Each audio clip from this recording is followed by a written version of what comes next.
Buenas tardes. En nombre del Consejo Académico de CISDE, les doy la bienvenida y las gracias por asistir al acto de apertura del curso académico 2023-2024. A continuación, procedo a presentarle a los miembros que conforman la mesa inaugural. El presidente de CISDE, el profesor doctor don Carlos González de Escalada Álvarez. El excelentísimo teniente general don Juan Montenegro Álvarez de Tejera. Bienvenido, mi general. Doña Beatriz Lerín Vergasa, directora de CISDE. Doña María Luisa Ríos Camacho, directora de posgrado y extensión académica de la Fundación San Pablo Andalucía CEU. Bienvenida, doña María Luisa. Por último, nos acompaña el ilustrísimo señor coronel de artillería, don Juan Manuel García Reguera, consejero y profesor decano del claustro. A continuación, tiene la palabra nuestro presidente. Muchísimas gracias, Mónica. Excelentísimo señor teniente general don Carlos Melero, jefe de la Fuerza Terrestre.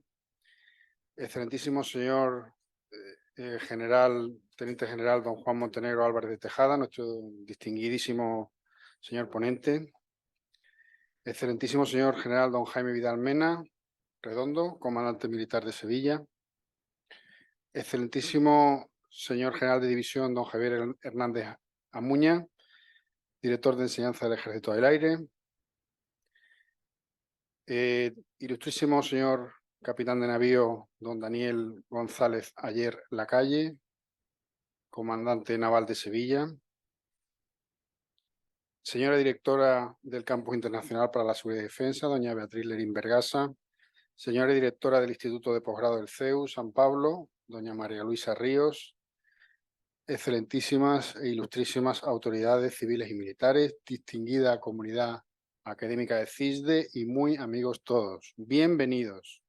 Bienvenidos a esta casa y a compartir esta tarde con nosotros, que para nosotros es un evento muy importante porque inauguramos con una cierta formalidad, pero sobre todo con mucha amistad, lo que es nuestro curso académico 2023-2024.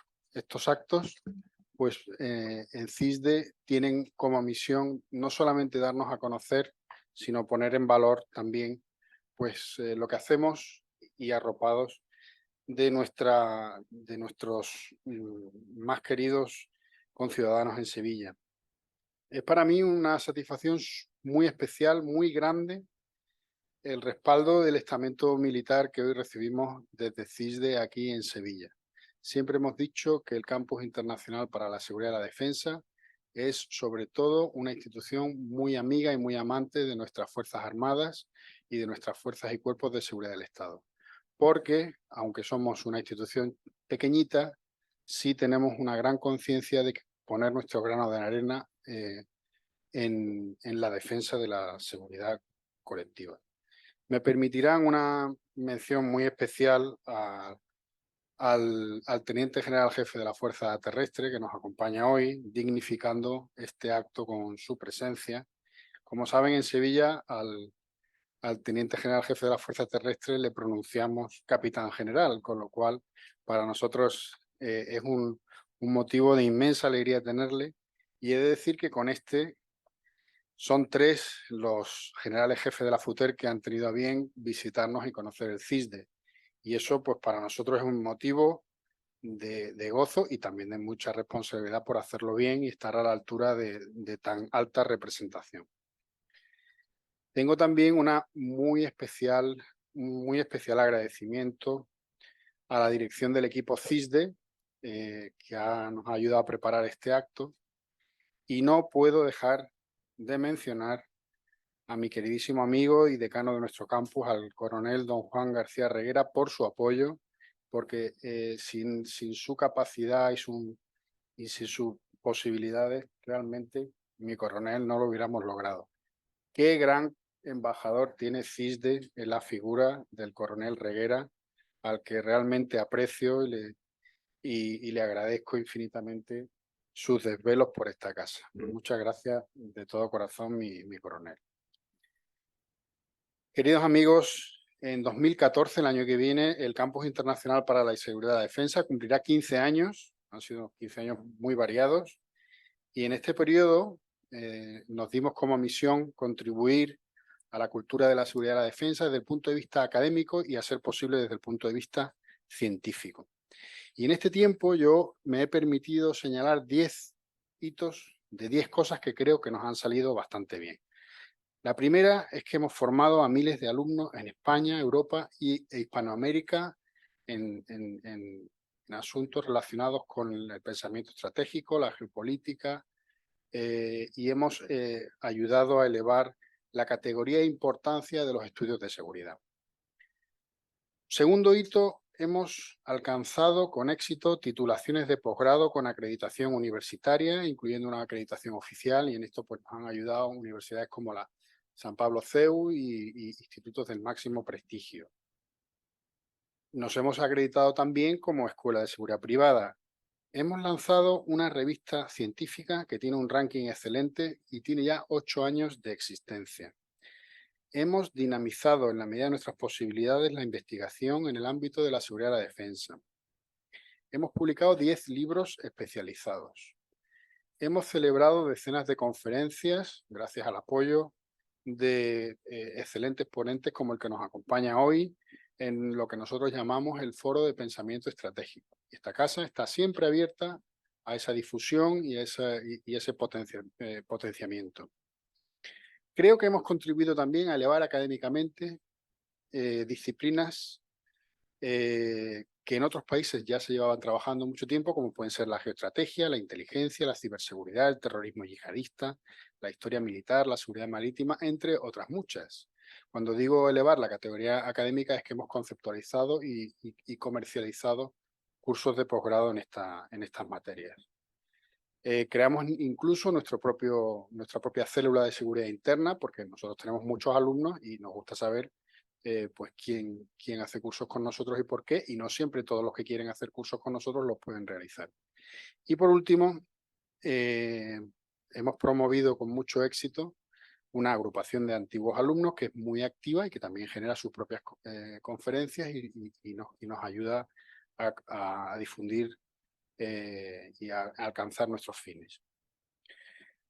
Pues han sido 15 años muy emocionantes y además, tristemente, nos vemos más de actualidad que nunca como científicos y académicos, porque la seguridad mundial, pues vemos que no siempre está garantizada. De hecho, en los últimos años parece que experimentamos un muy preocupante retroceso, con lo cual nos sentimos que nuestra actividad pues está más vigente que nunca. Estos hitos pienso que son importantes. Yo soy aficionado a decir que las personas y las instituciones se definen por su trayectoria más que por sus palabras. Y estoy muy satisfecho de ver que en estos casi 15 años, pues CISDE ha puesto su granito de arena en eso tan importante que es la seguridad colectiva. Y con ese empeño nacimos, con la vocación de contribuir en mucho o en poco a que todos nos sintiéramos y estuviéramos algo más seguros desde ese plano académico y ese plano científico. Y bueno, nuestros sueños se van haciendo realidad, doña Beatriz, y gracias a la confianza que inspiramos en nuestros alumnos y a la calidad de nuestros profesores, pues seguimos una andadura que para nosotros es muy satisfactoria. Muchísimas gracias por venir y muchísimas gracias por estos años juntos. Es un placer.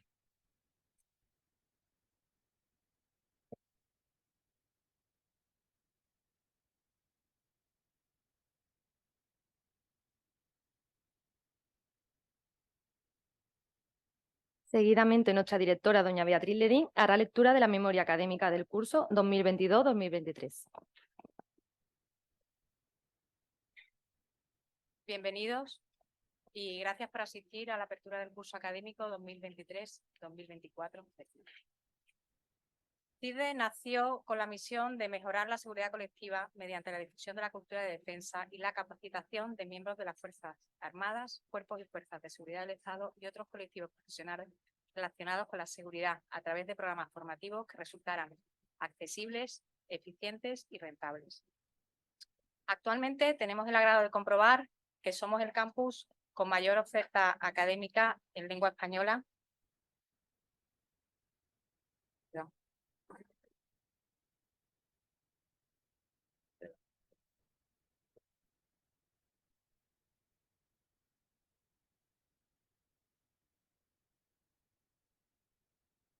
Actualmente tenemos el agrado de comprobar que somos el campus con mayor oferta académica en lengua española en esta materia.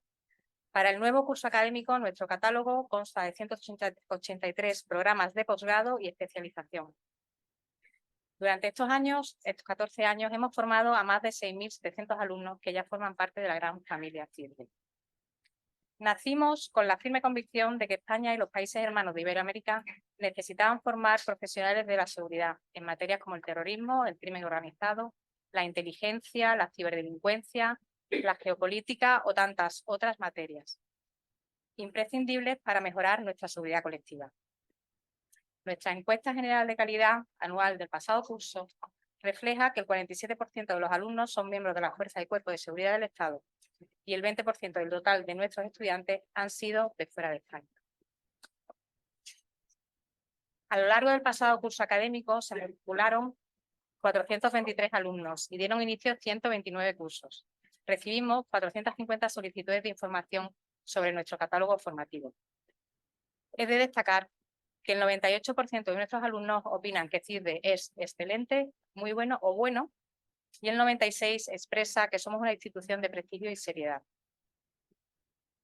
CISDE aprovechó desde el principio las grandes oportunidades que ofrecen las tecnologías de la información, rompiendo barreras espaciotemporales entre el docente y su alumno. Hoy, la manera que tenemos de convivir y comunicarnos se ha ampliado, sobre todo a raíz de la pandemia, y la educación de posgrado también es protagonista de estos cambios socioculturales. Nuestras aulas se someten regularmente a procesos de actualización, optimización y mejora digital para crear experiencias de aprendizaje atractivas, medir el progreso y mejorar los resultados del alumno. Sin embargo, nunca hemos renunciado a ofrecer una formación basada en el aprendizaje y la adquisición de las competencias que, como todo acto meritorio, se basa en la labor de un buen profesor, en el estudio y en el esfuerzo. En el desarrollo de nuestras actividades docentes, durante este pasado curso académico destacan un programa de doctorado con itinerario en seguridad y defensa, un máster oficial en seguridad, defensa y geoestrategia, 6 másteres con acreditación universitaria, que son máster en política de defensa y seguridad internacional, máster en ciberseguridad y ciberdefensa, máster en operaciones contra el terrorismo yihadista, máster en historia, máster en operaciones de inteligencia y contrainteligencia, que ya va por su 13ª edición, y como novedad del pasado curso académico se convocó la primera edición del máster en protección y seguridad marítima, que conjuga todo el saber y experiencia acumulada por nuestro centro a lo largo de los años. También debo mencionar nuestras 14 titulaciones de experto y 2 de especialista, como por ejemplo el especialista en el empleo de tecnologías y biotecnologías como vectores terroristas, que comienza su 3ª edición.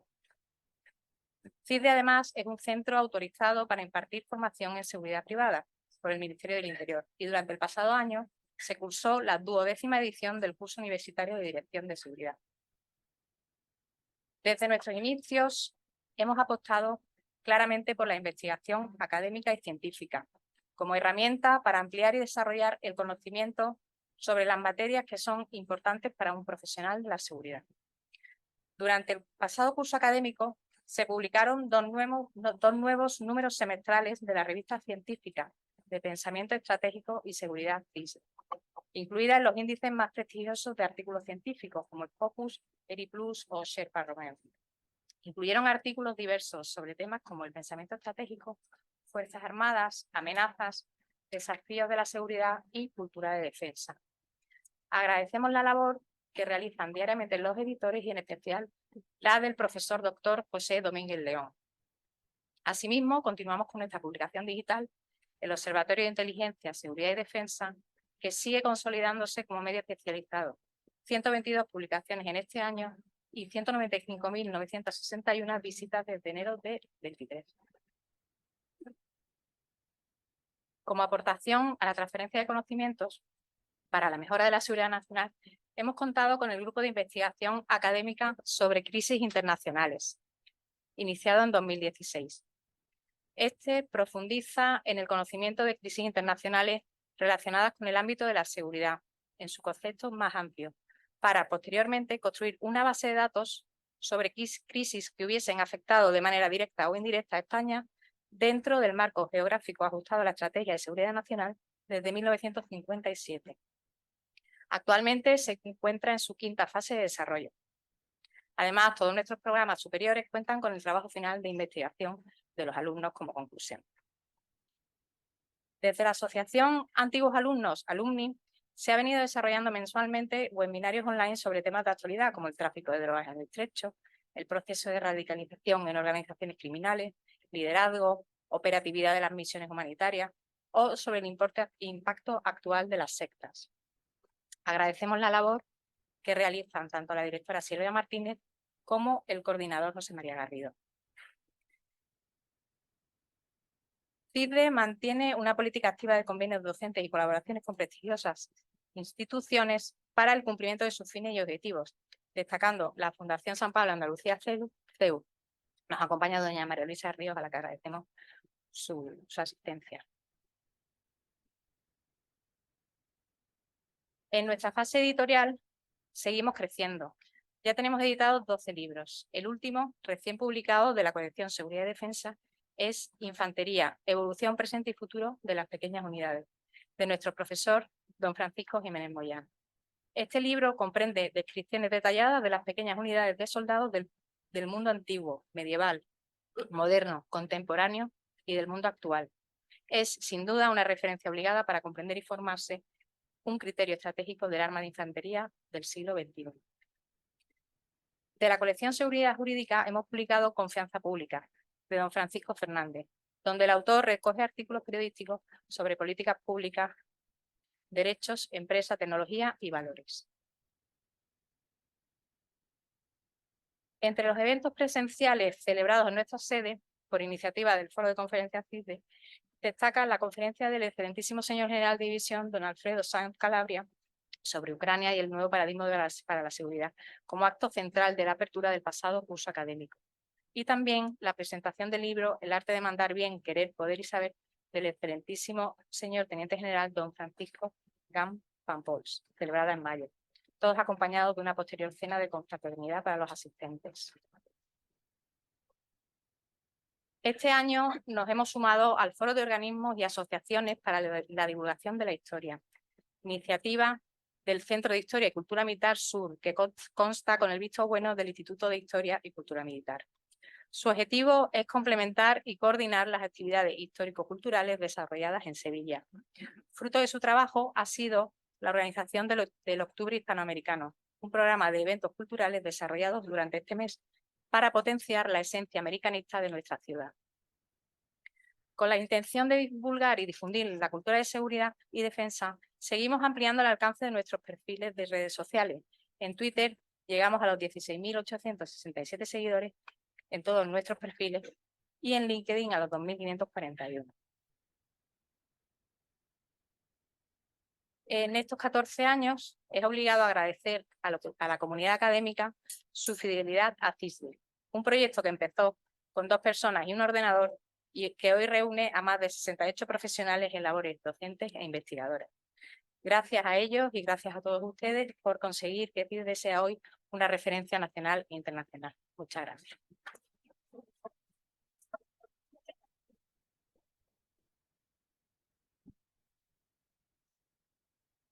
Muchas gracias. Con motivo de este solemne acto, CISDE ha querido reconocer el trabajo y esfuerzo de aquellos alumnos que han obtenido unos destacados expedientes académicos en los programas máster y experto del presente curso. Doña Beatriz Lerín, directora de CISDE, entrega galardón y diploma honorífico. Los alumnos que reciben dicho reconocimiento son los siguientes. Don José Miguel Cabrales Mota, por su destacado expediente académico en el Máster Internacional en Operaciones contra el Terrorismo Yihadista.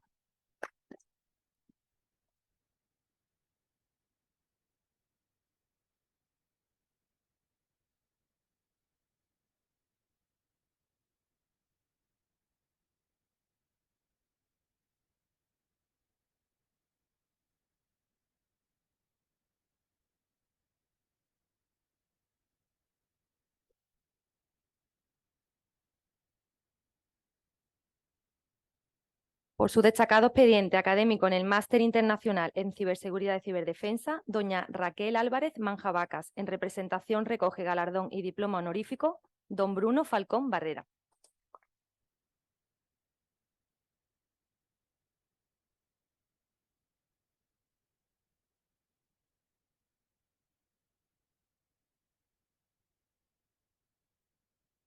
Don Carlos Aldereguía Prado, por su destacado expediente académico en el Máster en Protección y Seguridad Marítima. En representación recoge galardón y diploma honorífico nuestra directora, doña Beatriz Lerín.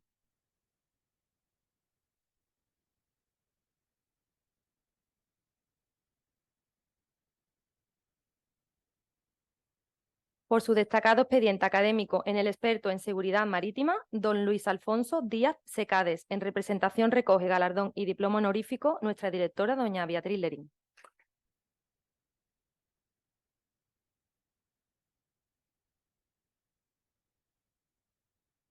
Seguidamente procederemos a la lectura de la semblanza del teniente general don Juan Montenegro Álvarez de Tejera. La trayectoria militar del teniente general Montenegro es muy completa y brillante. Bastaría con decir que ha alcanzado uno de los empleos superiores de nuestras Fuerzas Armadas. No obstante, la recordaremos mediante la lectura de una breve semblanza. Nació en Madrid en julio de 1959. Ingresó en la Academia General Militar de Zaragoza con la 36 promoción de la general y en 1981 fue promovido a teniente con la 269 promoción de la Academia de Artillería. Entre los destinos obtenidos se destacan los de teniente coronel, jefe del Grupo de Artillería Autopropulsada número 10 de Córdoba, consejero técnico del Secretario de Estado de Defensa, coronel jefe del Estado Mayor de la Unidad Militar de Emergencias, general de brigada jefe de operaciones en el Cuerpo de Ejército Europeo en Estrasburgo, Francia, general de división, jefe del Estado Mayor del Cuerpo de Ejército de Despliegue Rápido, OTAN, en Vétera, Valencia. Representante de España ante los comités militares de la OTAN y de la Unión Europea en Bruselas, Bélgica. Ha participado en las siguientes operaciones en el exterior de España. Fuerza de Protección de Naciones Unidas en la antigua Yugoslavia. Fuerza de Estabilización OTAN en Bosnia y Herzegovina. Jefe de operaciones de la OTAN de la Fuerza OTAN en Kosovo. Ha superado los siguientes cursos militares: Estado Mayor de España, Estado Mayor de Bélgica, Sistemas Militares de Información, Tecnologías de la Información del Ejército de los Estados Unidos, Sistemas de Detección y Tiro Antiaéreo. Entre las condecoraciones más relevantes obtenidas se encuentran Gran Cruz de la Orden de San Hermenegildo, Gran Cruz al Mérito Militar, Medalla de Oro Defensa Nacional Francesa, Comendador de la Orden de la Corona Belga, Cruz de Oro al Mérito Policial y Cruz de Plata al Orden del Mérito de la Guardia Civil. En la actualidad es teniente general en la Reserva y colabora como asesor de España con la empresa de tecnologías de la información y ciberseguridad Inetum España. A continuación, el ilustrísimo señor coronel don Juan Manuel García Reguera, consejero y profesor decano del claustro, les presenta a nuestro distinguido ponente. En primer lugar, quería decir que me hubiera gustado haber podido elegir el vestuario que más me gusta de mi fondo de armario, pero los compromisos protocolarios que he tenido hoy con compañeros de promoción y con nuestro general, no le he hecho la culpa a él, me han impedido ir a casa y ponerme la corbata correspondiente y lo mejor de mi fondo de armario, como me enseñó mi hermano mayor que está aquí presente en la conferencia. Bueno, tengo la suerte de ser compañero de promoción del teniente general Juan Montenegro. De promoción de la Academia General Militar, como se ha dicho, y también de la Academia de Artillería. Y hace unos 47 años ya pude comprobar cómo destacaba por su vocación y por sus capacidades cuando formamos parte de la 7ª sección de clase de una de las grandes promociones egresadas de nuestra academia, la 36. Creo que son 52 promociones antes que la de nuestra princesa Leonor. no sé si son 52, no sé si lo he leído, lo he interpretado mal, pero son muchos años, muchos años antes que la de nuestra princesa Leonor. De los numerosos reconocimientos y distinguidos puestos desempeñados por nuestro general, como lo acabamos de escuchar y de oír, a lo largo de su brillante carrera, voy a centrarme en uno de los últimos, el del teniente general representante militar español ante los comités militares de la OTAN y de la Unión Europea en Bruselas. Nada más y nada menos. En estos comités, porque lo recordamos, en estos comités se dirigen todas las actividades militares de la Unión Europea y de la OTAN, y en particular las de planificación y ejecución de operaciones militares. Este destino lo ha ejercido nuestro general durante 3 años, de septiembre de 2018 hasta septiembre de 2021. Es decir, que están todavía muy recientes su paso por allí, o su destino por allí. Y las funciones principales que desempeñó, o una de las funciones principales que desempeñó en ese destino, han sido o fueron representar y mantener informado al cargo superior de nuestras Fuerzas Armadas, el jefe del Estado Mayor de la Defensa, de todo lo tratado y decidido en esos comités militares de la OTAN y de la Unión Europea. Velar por los intereses para la contribución de nuestras Fuerzas Armadas en las operaciones en el exterior. Presentar el punto de vista militar y recibir el parecer político sobre los asuntos que traten nuestras representaciones permanentes en el Consejo Atlántico, la Unión Europea y el Comité Político de Seguridad. Mantener informado a los jefes de Estado Mayor de los Ejércitos y de la Armada. Coordinar la acción de los organismos militares de representación y enlace con la estructura militar de la OTAN. En resumen, podríamos decir que durante 3 años nuestro teniente general ha sido la voz de España en estos comités militares de la OTAN y de la Unión Europea. Y para hacer labor de España, donde se dirigen todas las actividades militares de la OTAN y de la Unión Europea, hay que ser un militar absolutamente comprometido con su profesión, con unas muy altas capacidades profesionales y con una talla intelectual muy sobresaliente. Y así es nuestro teniente general Montenegro, como nos consta a muchos de los que estamos aquí, compañeros de promoción y subordinados que ha tenido en su carrera militar.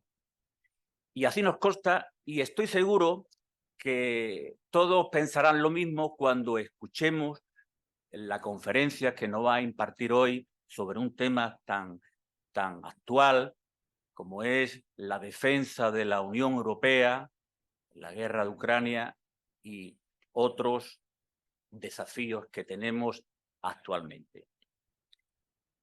La condición de español y militar del general Montenegro es un privilegio y un motivo de orgullo para todos los que compartimos su uniforme, su bandera y su idioma. Gracias a CISDE por hacer posible tenerlo aquí entre nosotros y gracias a nuestro general por haber aceptado encantado en venir a compartir con nosotros sus destacados conocimientos.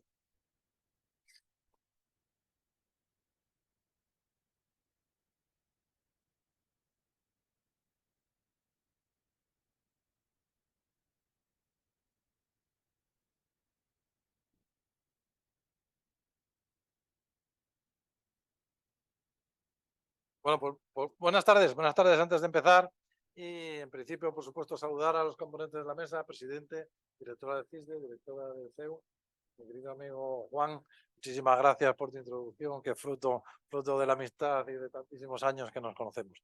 Muchísimas gracias por la presentación de verdad. En segundo lugar, en esta introducción inicial, De toda la semblanza, muchas gracias Mónica por la semblanza, hay un número mágico que es el 3. ¿Por qué? Porque yo cuando estuve en Defensa, en la Secretaría de Estado de Defensa, tuve 3 ministros. Empecé con Pepe Bono, seguí con Alonso y terminé con Carmen Chacón, con 3 secretarios y secretarias de Estado. En Valencia, cuando estuve mis 5 años en Valencia y Vétera, tuve 3 tenientes generales, porque empecé por Rafa Comas, seguí por Javier Varela y terminé con Curro Gam.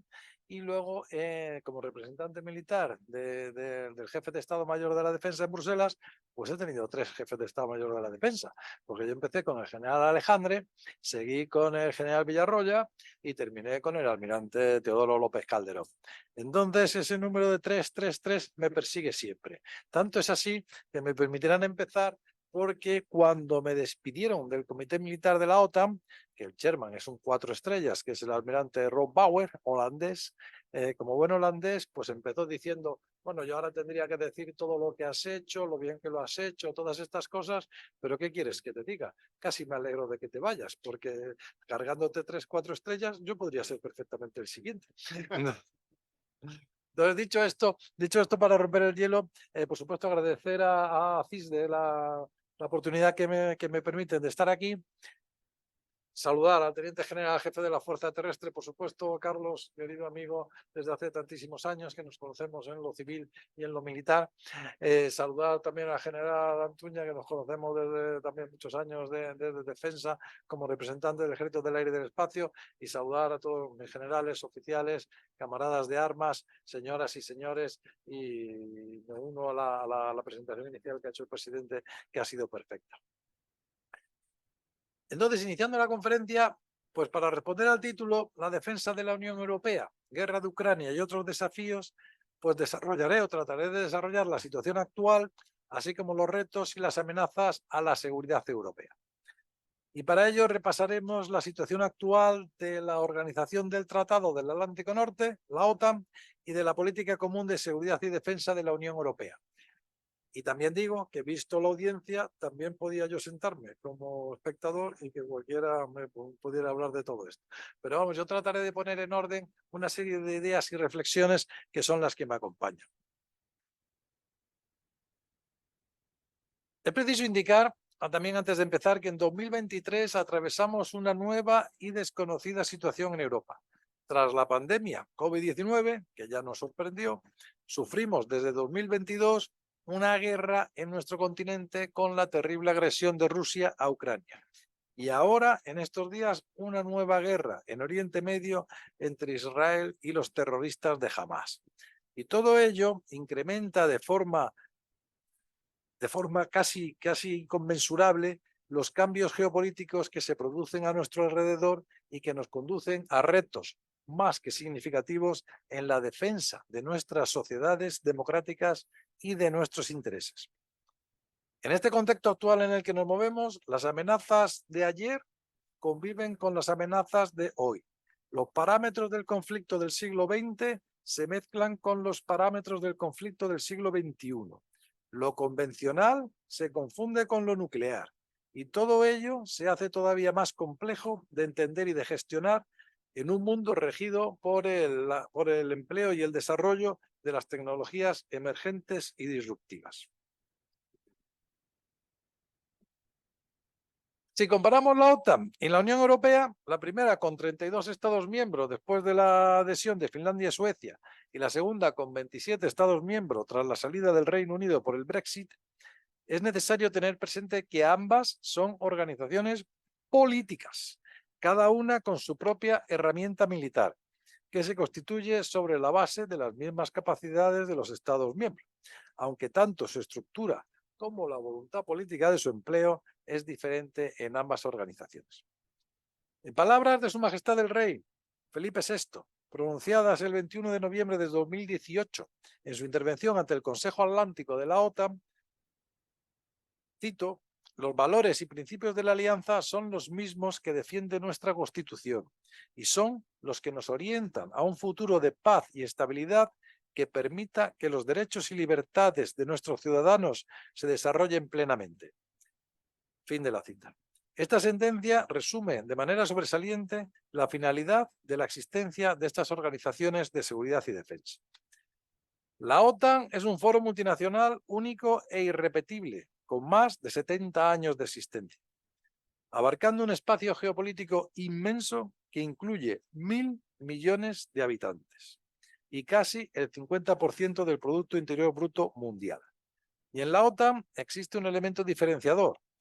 La alianza se basa en el principio de unidad y de unanimidad. Sin unanimidad no hay solidaridad.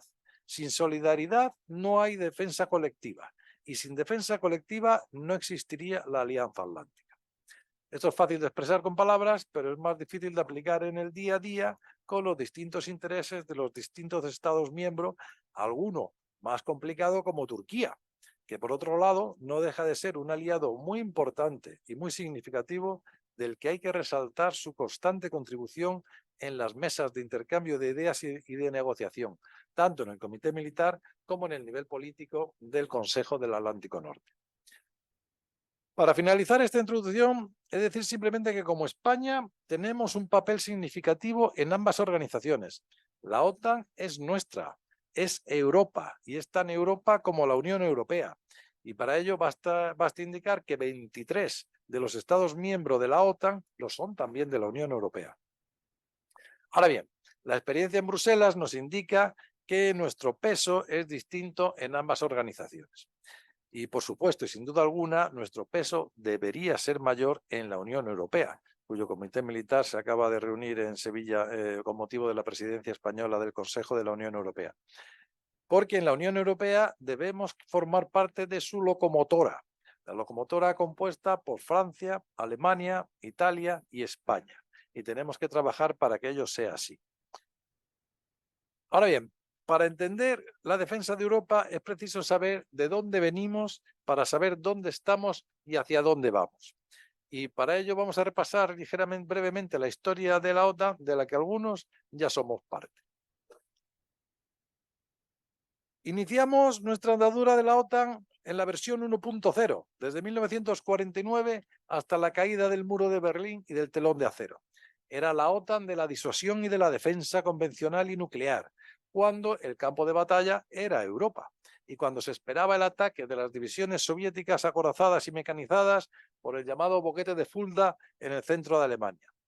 Haciendo una similitud con los uniformes de campaña, podemos decir que entonces vestíamos de verde, dedicados a la defensa colectiva frente a un enemigo conocido como la Unión Soviética, y es importante recordar esta OTAN 1.0 cuando lleguemos a la actualidad de la defensa europea. De allí saltamos a la OTAN 2.0, cuando cayó el muro y nos quedamos sin enemigo. Nos olvidamos de que existía la amenaza nuclear y nos dedicamos a la gestión de crisis allende las fronteras de la OTAN. Siguiendo con el símil de los uniformes de campaña, pasamos del color verde de combate al árido, en escenarios lejanos de imposición de la paz y de gestión de conflictos. Y en estas misiones hemos seguido hasta los días presentes. Pero en 2014, con la invasión por Rusia de Ucrania y Crimea y parte del Donbass, llegó la OTAN 3.0, donde nos encontrábamos hasta principios del año 2020. Era la denominada guerra híbrida, en la que habíamos vuelto a la OTAN 1.0 de disuasión y de defensa, con uniforme verde. Seguíamos en la versión 2.0 en uniforme árido, gestionando crisis y conflictos a lo largo del mundo.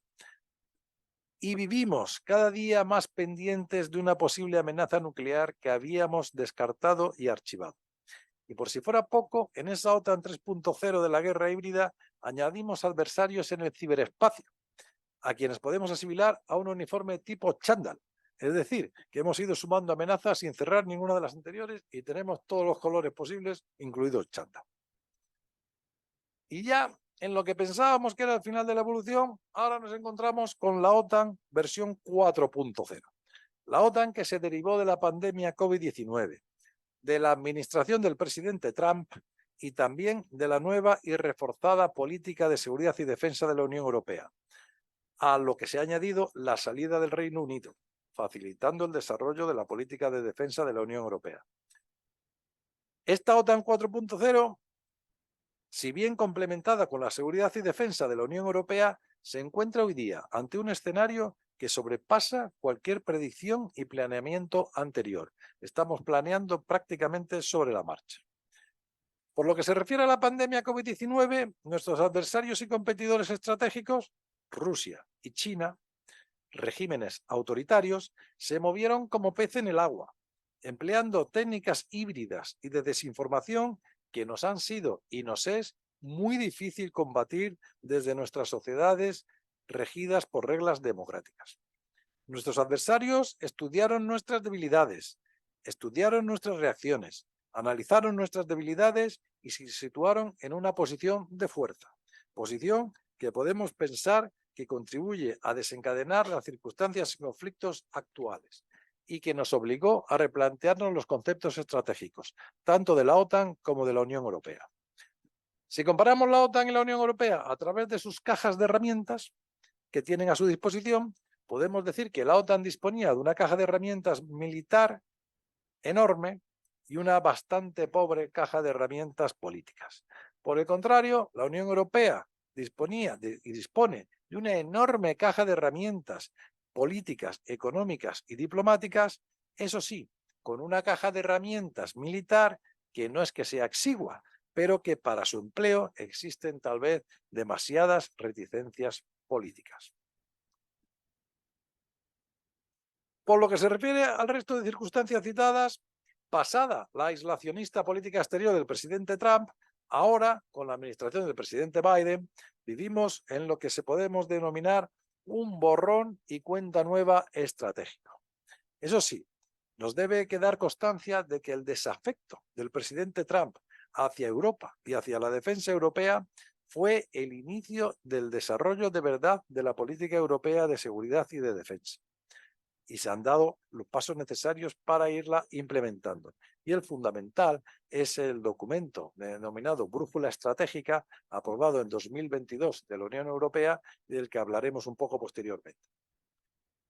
Además, es absolutamente necesario que la OTAN y la Unión Europea se complementen.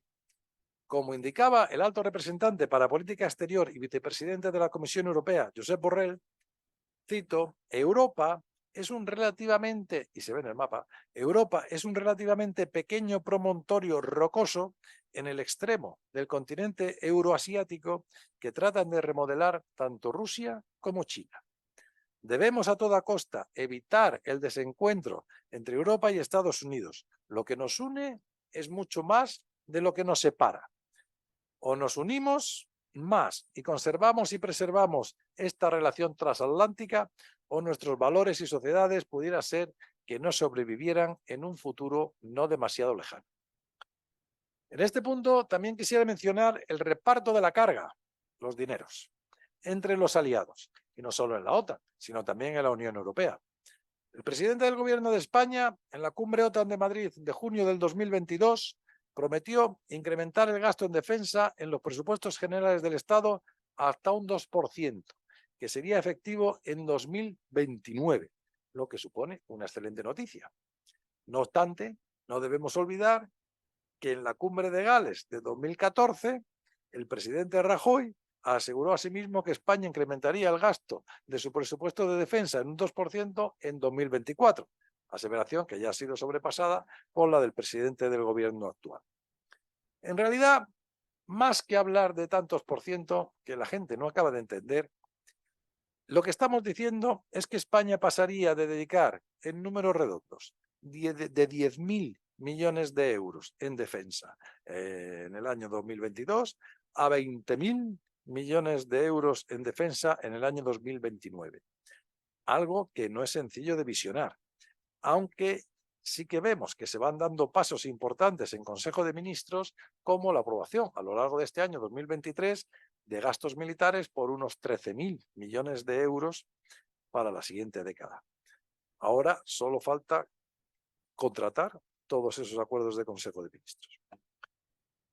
En esta misma línea del gasto, soy de la opinión que nuestra contribución a la OTAN y a la defensa de la Unión Europea no se debería medir solo por el parámetro del tanto por ciento del presupuesto, sino también hay que considerar otras métricas como son la aportación a operaciones donde estamos presentes en todas las operaciones OTAN y Unión Europea con unidades y militares desplegados, y también las capacidades que ponemos a disposición de la Alianza y de la Unión Europea, que son muy importantes y significativas en fuerzas terrestres, aéreas y navales.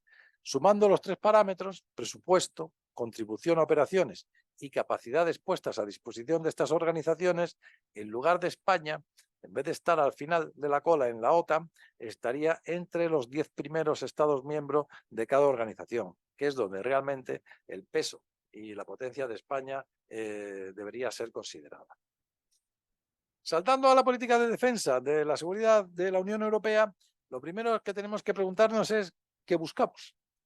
Y la respuesta es una cierta autonomía estratégica. ¿Y qué es eso? Pues la autonomía estratégica es la suma de la autonomía de decisión, es decir, la capacidad de tomar decisiones en el Consejo Europeo sin interferencias de nadie, la autonomía operacional o la capacidad de desplegar y ejecutar operaciones con los medios, solo con los medios de todos los Estados miembros, y por supuesto la autonomía industrial, logrando una base industrial y tecnológica robusta que sea capaz de competir a nivel global. La referencia aprobada en 2022 para todo ello es el documento clave aprobado por el Consejo Europeo, la Brújula Estratégica, o Strategic Compass, para la seguridad y la defensa, por una Europa que protege sus ciudadanos, valores e intereses y contribuye a la paz y a la seguridad internacionales, ni más ni menos. Este documento, auspiciado por el alto representante Josep Borrell, determina una serie de amplios objetivos, entre ellos mejorar notablemente la movilidad militar, la creación de una fuerza de respuesta de 5.000 militares capaz de ser desplegado en una zona hostil con sus propias capacidades, es decir, la fuerza de respuesta OTAN de entonces aplicada a la Unión Europea de ahora, constituir un mando de operaciones en Bruselas que llevamos persiguiendo, que yo me acuerdo, desde el 2018, mejorar las capacidades de resiliencia, inteligencia, ciberseguridad y, por supuesto, invirtiendo mejor y a ser posible más en defensa y en una base industrial y tecnológica europea para fortalecer nuestro entorno de seguridad. Son objetivos ambiciosos, pero son perfectamente viables y ejecutables si existe voluntad política para ello. Vamos a pasar ya a las consecuencias de la guerra de Ucrania. Y para empezar a hablar de la guerra de Ucrania, es preciso tener en cuenta que Rusia es más que las unidades desplegadas en el barro de Bakhmut. Rusia es un oponente muy asertivo y lo sigue siendo en todos los escenarios en que se encuentra. En Europa, desde el Ártico hasta el Mediterráneo, pasando por enclaves estratégicos dotados de capacidades militares de denegación de acceso en todos los dominios terrestre, naval, aéreo y ciberespacio. Atención especial merecen el Ártico y el cambio climático. La famosa ruta marítima del norte ahora se encuentra abierta por el deshielo y bajo control de Rusia, siendo de interés estratégico para China. Y mucha atención merecen los puntos fuertes de Rusia, marcados en el mapa de Europa, como son las bases situadas en la ruta del Ártico, Kaliningrado, bastión ruso en el Báltico, entre Polonia y las repúblicas bálticas, Crimea en el Mar Negro y desde 2014, y ahora complementada con el dominio absoluto del Mar de Azov. Y también en Siria, en el Mediterráneo, a través de la base naval de Tartus, que ya no tiene Rusia que salir al Mediterráneo por el Mar Negro, directamente tiene una base en Siria. Y también en África, donde Rusia también se encuentra muy presente. Desde Siria, como base de operaciones, la influencia de Rusia se extiende a Libia, Argelia, Egipto, Sudán, República Centroafricana, Mozambique, Burkina Faso, Níger, Mali y otros países del continente africano.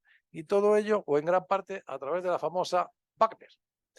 Wagner, cuyo jefe o presidente o dueño murió o no murió, porque se ha hablado muy poco. Desde que desapareció el jefe de Wagner, no se ha vuelto a hablar de él. Ya nadie habla de él desde hace mucho tiempo. ¿Dónde estará? ¿Dónde andará? Pero Wagner sigue presente, y Wagner sigue presente en Mali. Y el ejemplo más claro es Mali, donde los franceses se han retirado de Mali y donde la misión de la Unión Europea no le queda tampoco demasiado por hacer.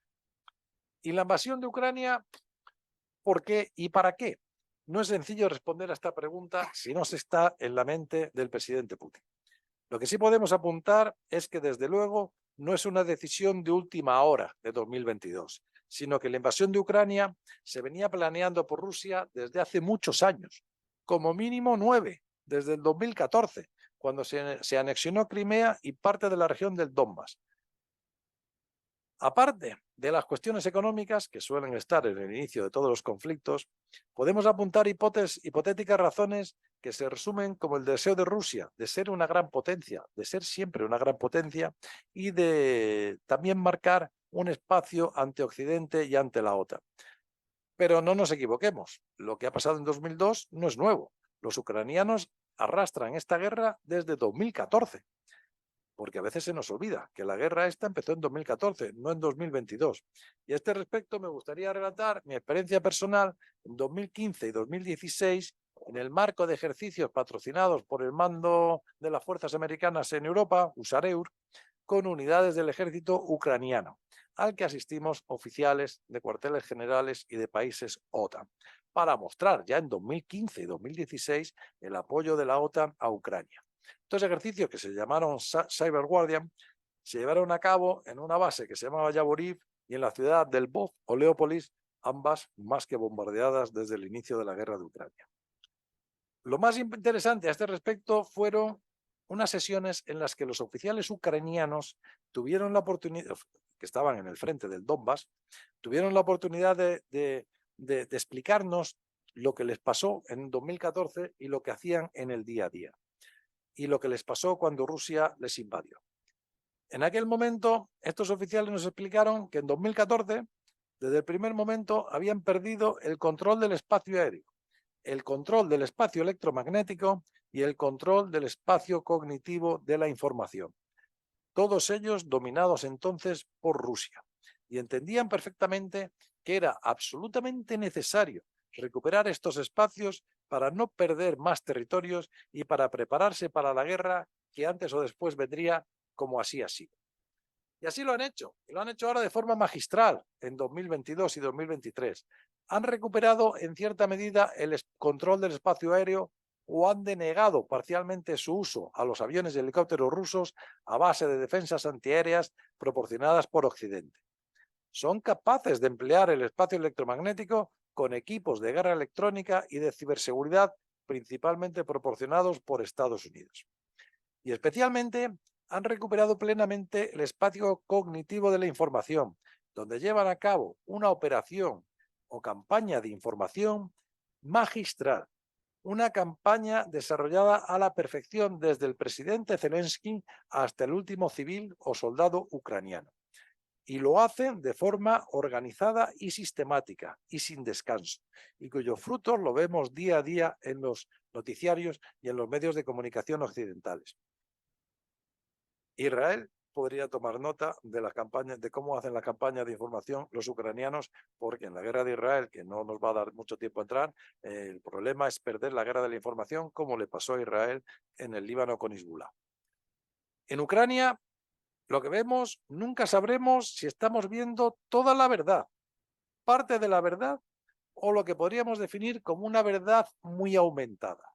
Pero desde luego, lo que vemos nos enerva y nos obliga en conciencia a apoyar a Ucrania con todos los medios disponibles. Y es el objetivo de una campaña de información. Por lo que se refiere al desarrollo de la guerra en Ucrania y la invasión sobre el terreno, pues fue una total sorpresa observar los objetivos estratégicos iniciales de los rusos. Desde hacía muchos años, en ámbitos OTAN, se había considerado que lo más lógico para el ejército ruso sería un ataque contundente con todas las unidades disponibles en una maniobra de tenaza o de doble tenaza desde el sur y desde el nordeste, cerrando las regiones de Lugansk y Donetsk y enlazando por tierra con Crimea, que es de lo que les faltaba, el enlace por tierra con la península de Crimea. De esta forma se mantendría la invasión al nivel de una operación especial, como ellos mismos han denominado, rápida, como en 2014, que dejara un status quo muy difícil de cambiar para Ucrania, que recordemos, en 2022 llevaba ya 8 años con parte de su territorio ocupado sin que Occidente se hubiera preocupado demasiado y desde luego sin que se realizase ninguna intervención directa salvo la emisión de declaraciones diplomáticas de alto nivel. Los ataques de las unidades acorazadas y mecanizadas rusas sobre la capital, Kiev, y sobre Kharkov no tenían sentido, salvo conseguir un cambio de régimen que no se produjo, porque además, a partir del mismo 24 de febrero de 2022, cada día que pasaba para Rusia sin conseguir sus objetivos era un día más que los ucranianos pensaban que podían ganar y un día más de dudas y sombras en la percepción de los propios combatientes y generales rusos. Y así seguimos, hasta hoy en día, cuando Rusia tiene concentradas sus unidades militares en las regiones del este y del sudeste de Ucrania para mantener fundamentalmente el enlace por tierra con la península de Crimea. Además de ello, si la pretensión de Putin era controlar todo el territorio de Ucrania, como podía pensarse al principio, el número de militares empleados a estos efectos era totalmente insuficiente desde el inicio.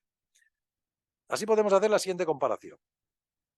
La OTAN, para mantener la seguridad en Kosovo, en el 2008, cuando andaba yo por allí, desplegó unas fuerzas militares terrestres de más de 50.000 militares, con una población a controlar de 2 millones de habitantes. Si extrapolamos este ratio a Ucrania, con 40 millones de habitantes, resulta que haría falta cerca de 1 millón de militares para controlar todo el país. Y sin embargo, hasta donde sabemos, los rusos solamente han sido capaces de poner en línea como máximo 200.000 militares. Un número totalmente insuficiente para controlar la población de Ucrania, si es lo que hubieran pretendido desde el principio. Y entonces aquí es una de las reflexiones que siempre nos acompaña, y es que los generales rusos planearon esta guerra y estos ataques pensando que disponían del ejército soviético cuando en realidad disponían del ejército ruso y no tiene nada que ver uno con el otro. Y ahora la gran pregunta, ¿cuándo se terminará esta guerra? Pues por el momento podemos recordar las palabras de Clausewitz, pensador militar prusiano, cuando decía que la victoria se alcanza cuando el enemigo asume que ha sido derrotado. Y esto no ha sucedido hasta ahora. Y ni Ucrania ni la propia Rusia parecen creer que vaya a suceder a corto plazo.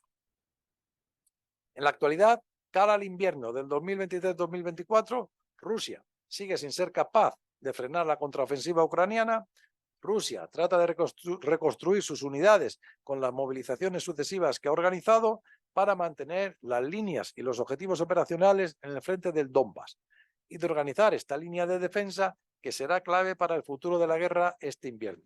Veremos si son realmente capaces. Porque la experiencia nos indica que las guerras defensivas nunca han tenido éxito.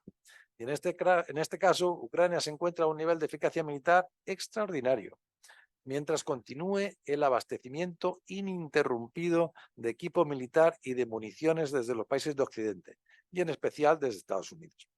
Disponen de lo mejor y en enormes cantidades, y Ucrania ya ha estrenado los deseados misiles ATACMS, Army Tactical Missile en inglés, los misiles tácticos de 300 kilómetros de alcance y que se disparan desde los mismos lanzadores HIMARS, que son los lanzacohetes que tienen los ucranianos. Con lo cual, la retaguardia rusa ya no es segura. Y quedan pocas líneas rojas que cruzar. Para hacer más dañina esta guerra, Rusia ha estado empleando ataques de saturación con drones poco sofisticados, como los iraníes, pero eficaces para saturar las defensas aéreas y antiaéreas ucranianas, causando daños muy significativos a la población civil y sobre todo a las infraestructuras energéticas de Ucrania. Y todo ello en el marco del duro invierno que existe en estas latitudes. No tenemos muy claro cómo todo esto puede afectar al desarrollo de la guerra en los próximos meses, en las próximas fases. Pero lo que sí que tenemos claro es que esta guerra de Rusia en Ucrania es cada vez más una guerra del siglo XX y no de ninguna de las maneras una guerra del siglo XXI, aparte del uso extensivo de los drones.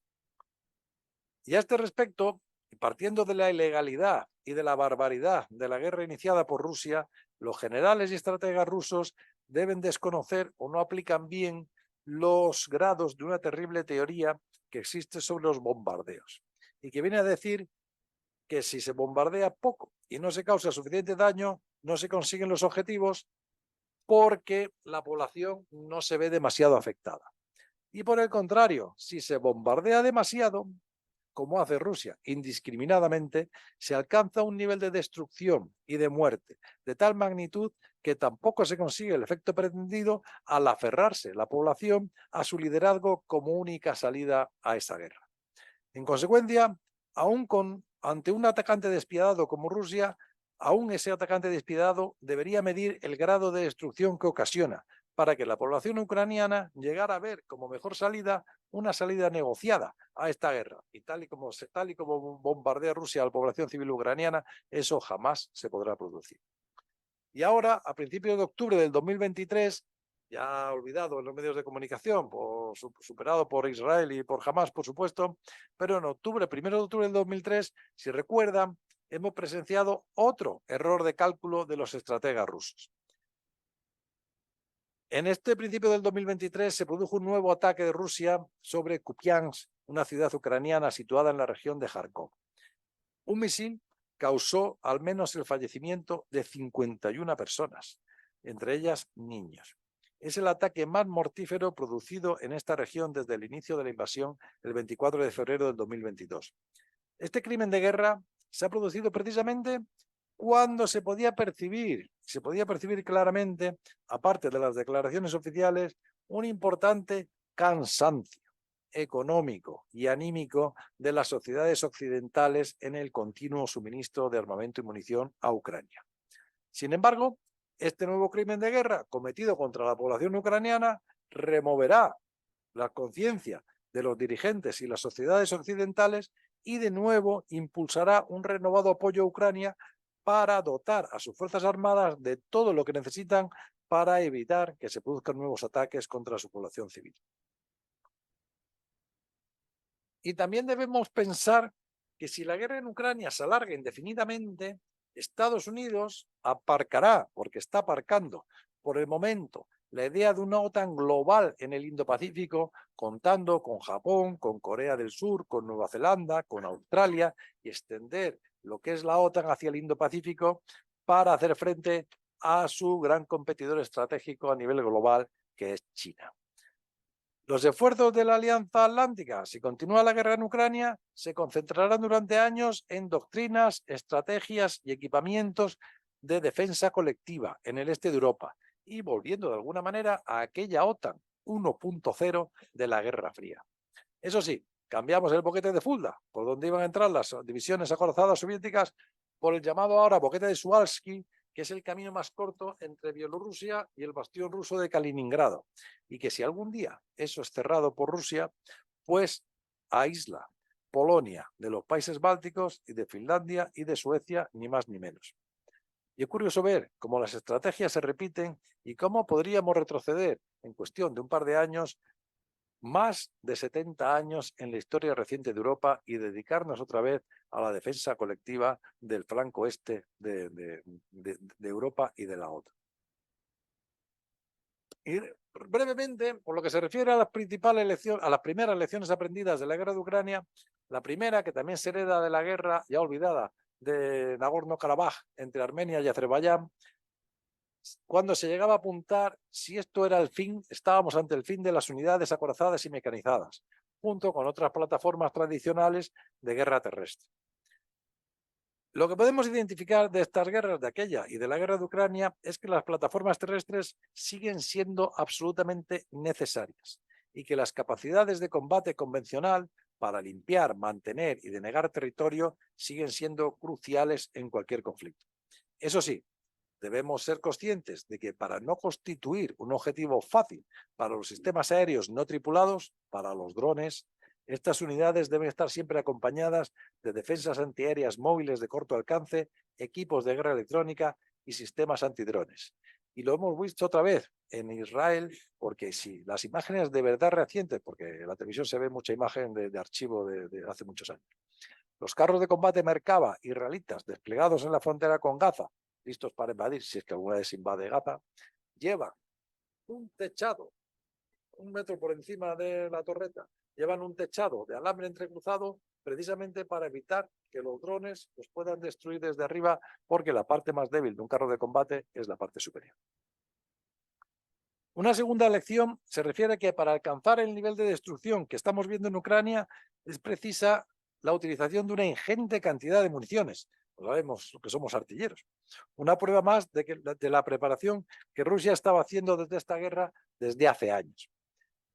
Vemos que Rusia continúa bombardeando día tras día, como si no tuviera, tras más de 20 meses de guerra, problemas de abastecimiento de munición, mientras que Ucrania es abastecida por la munición y el equipamiento militar que le aporta Occidente. Lo que entra en Ucrania por el oeste se dispara antes de 48 o 72 horas por el este. Y esto es una carrera logística de incierto resultado. ¿Y todo ello qué es lo que nos indica? Nos indica que es absolutamente necesario contar con reservas estratégicas para cualquier conflicto, así como una potencia de fuego muy considerable. Y afortunadamente se están dando pasos para ello en Consejo de Ministros, tanto en las unidades terrestres como en las fuerzas aéreas y navales y sobre todo en las municiones. Otra de las lecciones aprendidas de la guerra de Ucrania es que es preciso ganar la batalla de la información y del reconocimiento. Y para ello se necesitan sistemas remotamente tripulados o drones para información, inteligencia y ataque. Pero también son absolutamente necesarios los sistemas antidrones para negar el empleo de drones ante un potencial adversario y para proteger a las fuerzas propias. Y también, por supuesto, contar con sistemas de información para mando y control basados en inteligencia, para gestionar toda la información y sacar partido de los sistemas propios. Son estas áreas en las que la industria europea de defensa debería encontrar un nicho de excelencia a nivel mundial, pero que por el momento no lo hemos encontrado y estamos perdiendo esta partida ante otros adversarios industriales. Y la última lección identificada, representada por los Predators y por los drones iraníes, es la respuesta a la duda sobre qué es mejor en una guerra, la cantidad o la calidad. La respuesta más simple y efectiva es el viejo dicho de que lo mejor es la calidad siempre y cuando se desplieguen en cantidades significativas. Como ello no suele ser posible por el precio de estos equipamientos, hay que elegir una u otra opción. Rusia se decanta por la cantidad, porque hace bombardeos indiscriminados, mientras que en Occidente nos decantamos por la calidad y por la tecnología de última generación.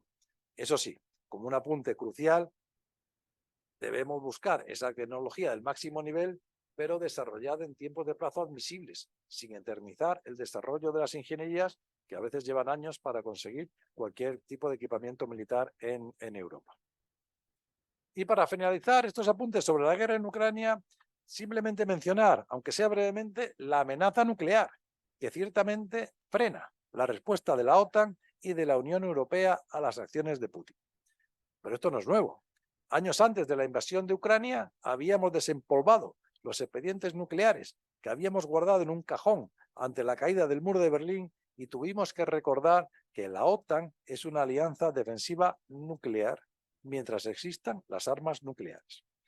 Tras la denuncia y el fracaso del Tratado de Armas Nucleares de Alcance Intermedio, el famoso INF, que amenazaban fundamentalmente a Europa con su alcance de 5.000 kilómetros, en la actualidad no existen límites para la producción de estos misiles y para el despliegue de los mismos. Sin embargo, y afortunadamente, en febrero de 2021 se prorrogó la validez del Tratado START III o New START de limitación de armas nucleares intercontinentales, la verdadera amenaza de una guerra nuclear.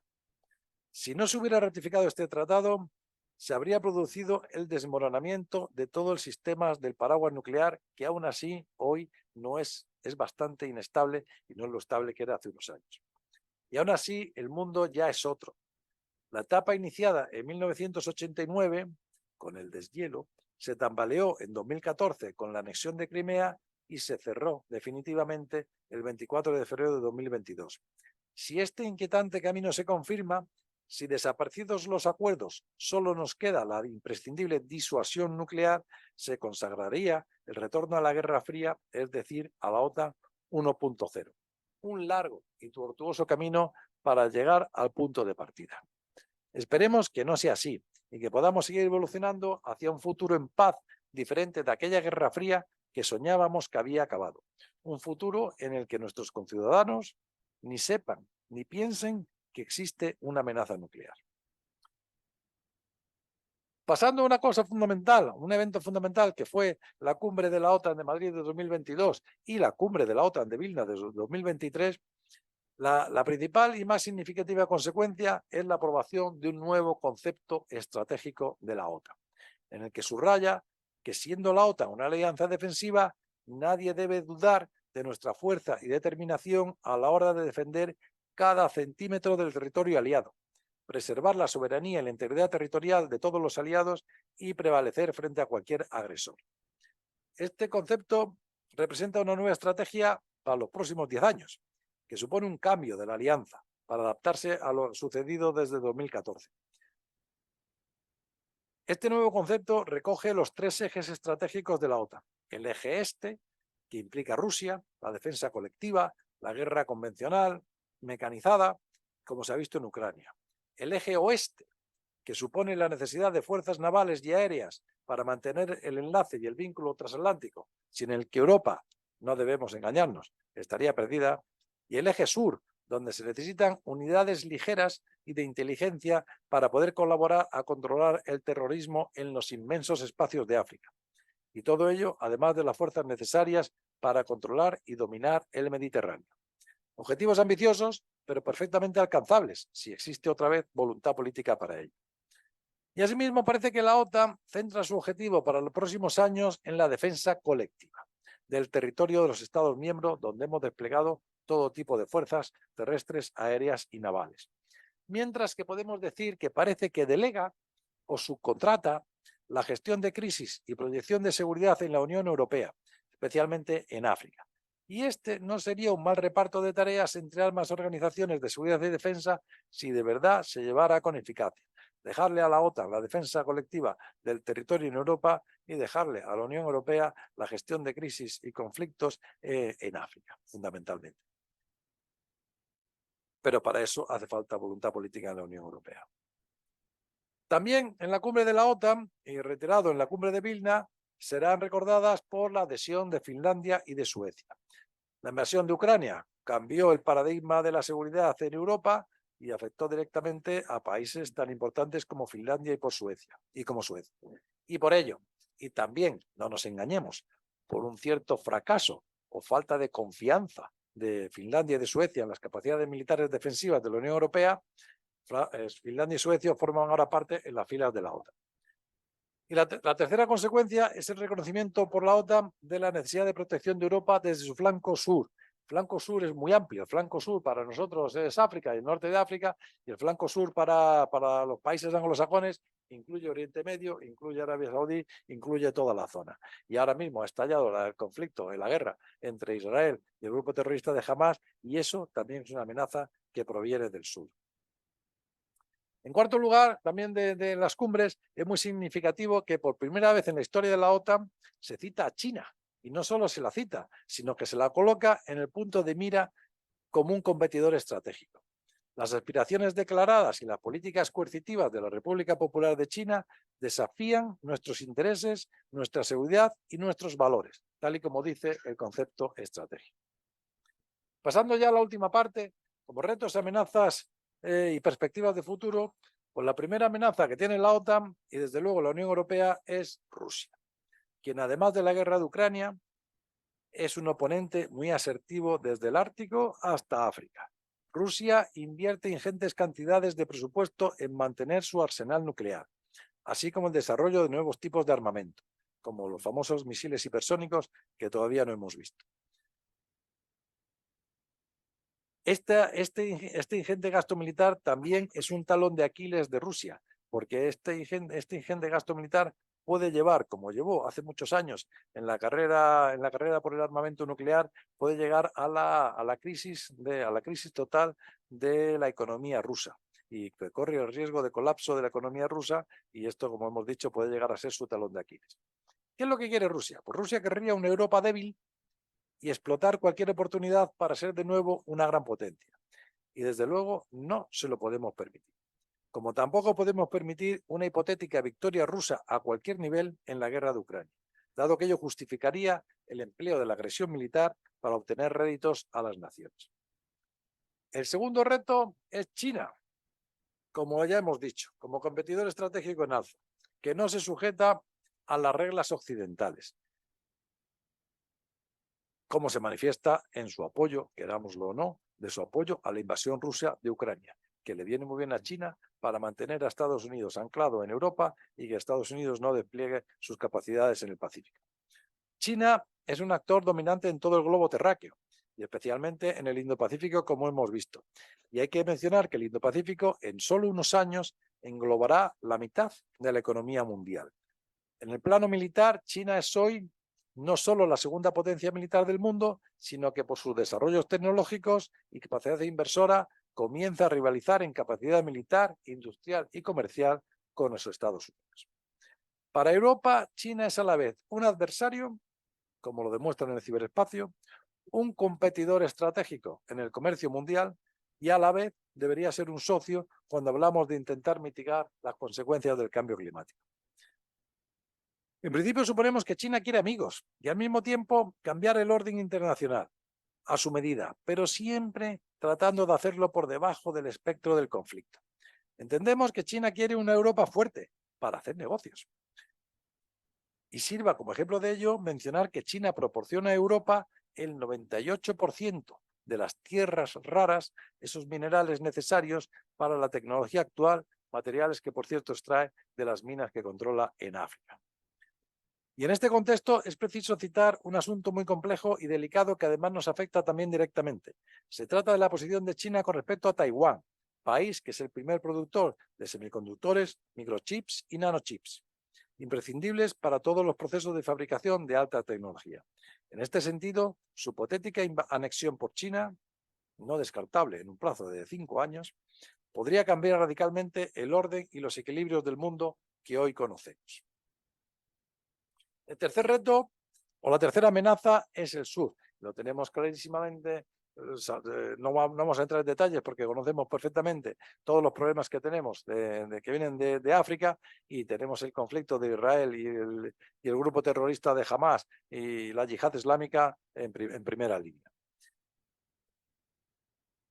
Y estos retos provienen del sur y este Oriente Medio, que también se incluye muchas veces en el sur, componen un complejo escenario que incluye, como he dicho, terrorismo islámico, inmigración ilegal, trata de personas, expolio y monopolio de minerales y recursos críticos y, por supuesto, control de gobiernos a través del despliegue de fuerzas de seguridad extranjeras. Este conjunto, que llamamos el sur, incluye tanto el Oriente Medio como África, como los países controlados por Rusia y por China, que llevan años infiltrándose en los mecanismos de poder de África. Este conjunto, el sur y Oriente Medio, constituye un tablero de ajedrez muy peligroso, en el que está en juego toda la paz mundial y está en juego también la relevancia de la OTAN y de la Unión Europea. Si como tales dejamos de ser relevantes, creamos un espacio que será inmediatamente ocupado por otros. Es decir, se trata de un juego de suma cero, en el que es tan peligroso actuar como dejar de hacerlo. Es un difícil dilema que debemos abordar y afrontar lo antes posible en la dimensión adecuada o en ese juego de suma cero. Todo lo que abandona Europa será ocupado ahora mismo por China. Y llegando a las conclusiones, pues hemos tratado de describir la evolución y la situación actual de la defensa y la seguridad europeas. Y lo hemos hecho a través de las dos organizaciones fundamentales, la OTAN y la política de defensa y seguridad de la Unión Europea. La OTAN lleva más de 7 años de seguridad compartida y sale reforzada de todos estos conflictos como defensa colectiva y como foro multilateral de cooperación. Hemos pasado de tratar de colaborar con Rusia, como hacíamos antes de 2014-2022, la foto con mi amigo Iván, cuando yo era general de división, y el amigo Iván era observador de Rusia en un ejercicio de la OTAN en España, y hemos tratado de colaborar con Rusia a un enfrentamiento para intentar ayudar a Ucrania y hemos desplegado y tenemos desplegadas importantes fuerzas para asegurar la defensa de los Estados miembros de la OTAN. La Unión Europea sigue con sus demonios, o con sus propios demonios, pero más unida que nunca. Y parece que tratando de sacar cabeza en el concierto internacional de defensa y seguridad, dejando de ser tan herbívora para pasar a ser un poco carnívora, como es la OTAN. Son palabras, como Juan Carlos Castilla sabe, de nuestro antiguo embajador ante la OTAN. Y en la actualidad, y por primera vez, la Unión Europea tiene objetivos ambiciosos y concretos en seguridad y defensa, que se pueden alcanzar si existe voluntad política para ello. Y desde luego también la Unión Europea está imponiendo importantes sanciones a Rusia, que son como el arsénico, usado como veneno, lento pero seguro. Estas sanciones tendrán efectos demoledores para Rusia a medio plazo. Lo que no sabemos es si llegarán a tiempo de tener influencia en el desarrollo de la guerra, que va a durar 3 años, se admiten apuestas, pero parece que seguiremos con esta guerra todo lo largo de 2024. Tenemos que ser conscientes de que el mundo que hemos conocido en las últimas generaciones ha muerto y no sabemos muy bien qué es lo que está por venir tras la guerra de Ucrania y ahora el nuevo conflicto, reiterado conflicto en Israel. Es muy importante estar en la OTAN, clave de la seguridad en Europa, pero yo creo, que soy un europeísta convencido, que la clave de la seguridad en Europa tiene que estar en la Unión Europea complementando a la Organización del Tratado del Atlántico Norte. Y que nuestro futuro se encuentra en la Unión Europea, que aun con sus luces y con sus sombras, hoy día se encuentra más unida que nunca, movida por el apoyo a Ucrania.